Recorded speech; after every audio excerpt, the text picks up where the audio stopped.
प्यारे बच्चों नमस्कार।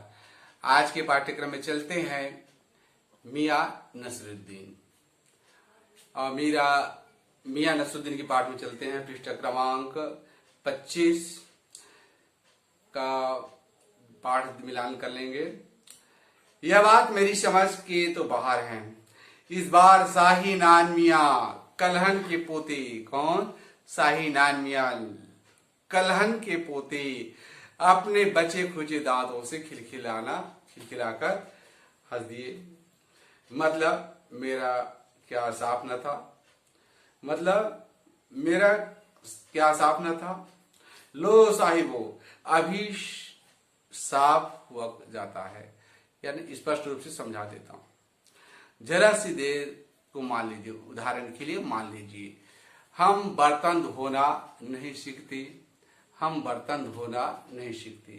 या यूं कहा जाए कि यदि मैं क ख ग घ नहीं पढ़ता तो क्या आपको 11वीं की जो मियां नसरुद्दीन है इसके बारे में पढ़ा सकता? बिल्कुल नहीं। हम भट्ठी बनाना ना सीखते। भट्ठी बनाना जानते हो?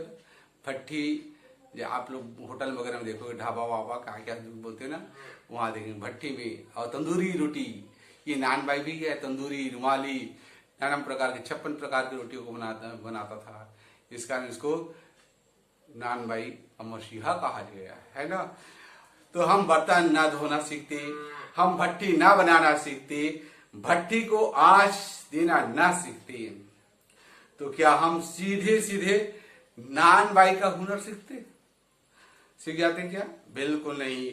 मियां नसरुद्दीन हमारी ओर कुछ ऐसे देखा कि उन्हें हमसे जवाब पाना हो, फिर बड़े मजे अंदाज में कहा, कहने का मतलब साहेब कि यह की तालीम भी बड़ी चीज होती है। शिक्षा की भी शिक्षा बड़ी चीज होती है। और सिर हिलाया, है साहेब, माना ना? मान गए कि नहीं मान गए? अब अगला चलते हैं। मियां नसरुद्दीन ने जोश में आ गए, एकदम जोश में आ गए। और हमने न लगाया होता खोमचा। अब वो भट्टी में से खोमचा जिसको चम्मच चलाना, तो आज क्या यहां बैठे होते? क्या यहां ऊपर में बैठे होते? नहीं। मियां को खोमचे वाले दिनों में भटकते देख हमने बात का रुख मोड़ दिया। और यहीं पर बात को रुख मोड़ दिया।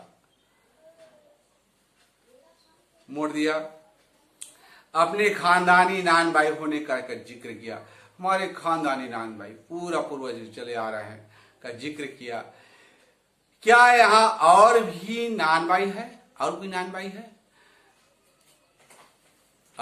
भाई है? मियां ने पूरा बहुतेरे, एक नहीं बहुत सारे खानदानी लोग हैं, पर खानदानी नहीं। सुनिए, दिमाग में चक्कर काट गई है। अब क्या करें, दिमाग को सूझ नहीं रहा है और बात अटपटा सा है, समझ में नहीं आ रहा है। तो मियां ने घूरा बहुतेरे, पर खानदानी नहीं सुनी। दिमाग में चक्कर काट गई। एक बात हमारे बुजुर्गों से बादशाह सलामत ने, बादशाह मान होता है और राजा सलामत ने यूं कहा, राजा ने कहा था, मियां नान भाई कोई नई चीज खिला सकते हो? कोई नया चीज बना सकते हो? पहले का जो वास्तव में खाने पीने के आज मामले बहुत है। क्या क्या बोलते हो, क्या मैगी क्या क्या दुनिया भर के बनाते हैं ना। ये पहले का नहीं था। पहले का जो सामान्य था वो पूरी बन गया, बड़ा बन गया, बहुत ज्यादा हो गया। समोसा, कचौड़ी, बात तो दुनिया भर के क्या 5 मिनट में घर में बच्चे लोग ला के खा लेते हैं। नाम हमको नहीं मालूम। हुक्म कीजिए जहां पना, राजा को जहां पना कहते हैं ना। आदेश कीजिए। बादशाह सलामत ने फरमाया, राजा ने फरमाया, ऐसी कोई चीज बनाओ जो ना आग से पके हो। अब बताओ, ऐसी कोई चीज बनाओ जो ना आग में तपाए हो और ना पानी से बने। अब बताओ, ना पानी भी नहीं है और आग में, और कोई ऐसी पकवान बनाएगा? क्या उससे बनी ऐसी चीज? उन्होंने कहा, क्या उससे बनी ऐसी चीज? क्यों ना बनती साहेब, बनी और बादशाह सलामत ने खूब खाई और खूब सराही, है ना, न आग में न पानी में। और एक ऐसी प्रकार से हमारे बुजुर्गों ने एक प्रश्न किया था, बहुत चर्चित प्रश्न है, इस प्रश्न को आप चर्चा करेंगे। जिया मत मार, मुआ मत मार, और मांस बिना घर मत मार। जिया मत मार, मुआ मत मार, और बिना मांस के घर मत। भावार्थ है किसी जीव को आप मारेंगे नहीं, और बिना मारे ही आपको मांस लाना है बेटा। और इस पर विचार करेंगे और इसका उत्तर हमारे व्हाट्सएप में भेज देंगे, और उसका उत्तर अगले जो वीडियो भेजेंगे ना उससे उसको आपको किसी जीव को मारना नहीं, जैसे मुर्गी है, बकरी है, मारना नहीं प्राणी को, और बिना मारे ही आपको मांस लाना है, मांस लाना है। और वो भी थोड़ा बहुत नहीं, 4-5 किलो लाना है ना, कितने किलो लाना है, 4-5 किलो लाना है, और आपको लाना होगा। इसका उत्तर अगले वीडियो में मैं प्रतीक्षा करूंगा। और सभी बच्चे ध्यान देंगे, इस प्रश्न का उत्तर आप व्हाट्सएप में भेज सकते हैं कि क्या चीज है। तो उसी प्रकार से कहा, न आग में न पानी में ऐसा कोई व्यंजन है तो बताओ, तो वही उत्तर है। इसी प्रकार से इसी का डुप्लीकेट मेरा प्रश्न गया है, और इसको अच्छी तरह से विचार करें। किसी के जीव को प्राणी हत्या नहीं करना है, और बिना मार ही आपको मांस लाना, चाहे बकरे का मांस लाओ चाहे मुर्गा का लाओ, लेकिन लाना कैसे लाओगे, और बहुत सरस है। और आप अपने इष्ट मित्रों से, चिंतकों, परिवारों से भी इसका चर्चा कर सकते हैं, तो ढूंढेंगे। चलो, हाँ, लगा हमारा आना कुछ रंग लाना चाहता है। बेसब्री से पूछा, वह पकवान क्या था, कोई खास ही चीज होगी। मियाँ ने कुछ देर सोच में रह गए। सोचा पकवान पर रोशनी डालने को है कि नसरुद्दीन साहब बड़ी रुखाई से बोले, यह हम ना बताएंगे, हम भी नहीं बताएंगे। इसके उत्तर, बस आप इतना समझ लीजिए कि एक कहावत है, ना खानदानी नानबाई कुएं में रोटी पका सकता है, और कहावत भी गढ़ी गई हो, हमारे बुजुर्गों के कर्तव्य पर भी पूरी उतरती है। मजा लेने के लिए टोका, कहावत भी सच्ची होती है। जो घटना होते हैं ना पहले, अरे जैसे हम लोग कहते हैं, रात भर गाड़ा जोते हैं और कुगदा कुगदा, है ना, ये हमारे उल्ला के आगे हुए कुगदा गांव है। और पहले के लोग क्या है, मंडी ले जाते थे धान, और बैलगाड़ी या भैंसा गाड़ी भी जो है, और सोए जाते, और बिल्कुल अग्रवाल के जो मंडी है वहां ले जाकर छोड़ते थे। तो एक दिन कुगदा वाले ने क्या कि ये लोग ऐसे करते, नारदी वाले, इस कारण जो बैलगाड़ी थे उसके सामने का जो सोढ़ा जिसको बोलते उसको मोड़ दिया, और बिहारा के राचर के पास जाकर खड़ा कर दिया। सुबह 4 बजे उठे तो देखा तो बैलगाड़ी वहीं के वहीं खड़ी रह गई। इसी को रात भर गाड़ा जोते और कुगदा का कुगदा, ऐसी वाली कहावत चरितार्थ हुआ था। उसी प्रकार से ये बुजुर्ग लोग करते हैं, मजा लेने के लिए टोका।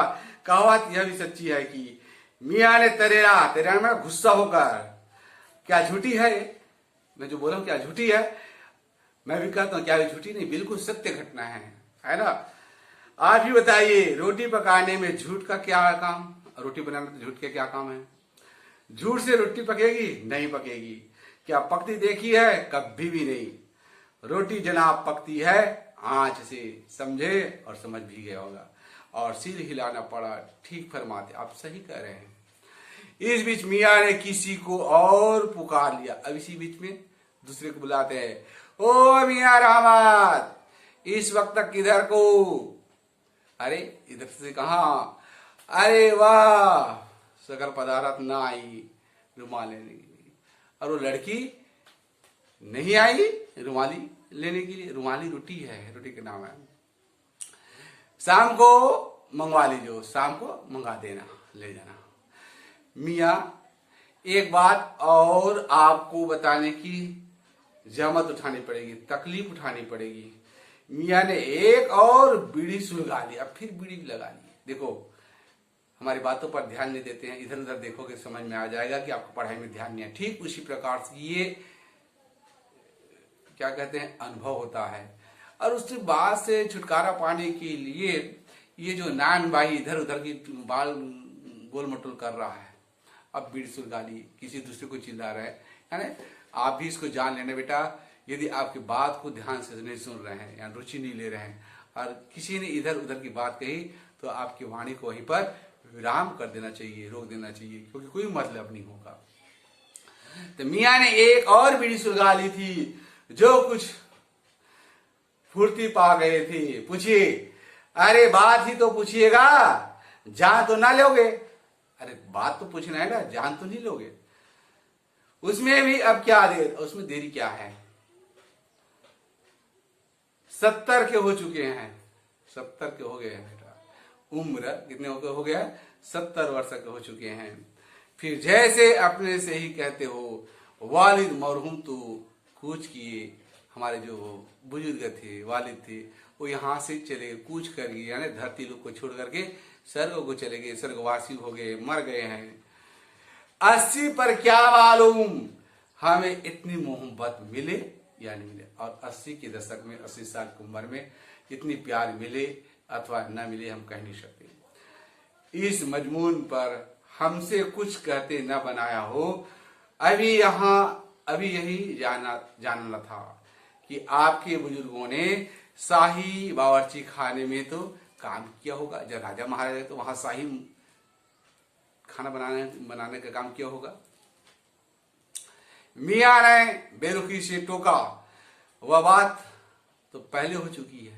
कि बात तो मैं पहले कह चुका था। हमारे जो वालिद थे, बुजुर्ग लोग थे, बादशाही रोटी बनाते थे राजा महाराजा के दरबार में जाकर के। वो बात हो चुकी थी, फिर और पुनः क्यों पूछ रहे हो।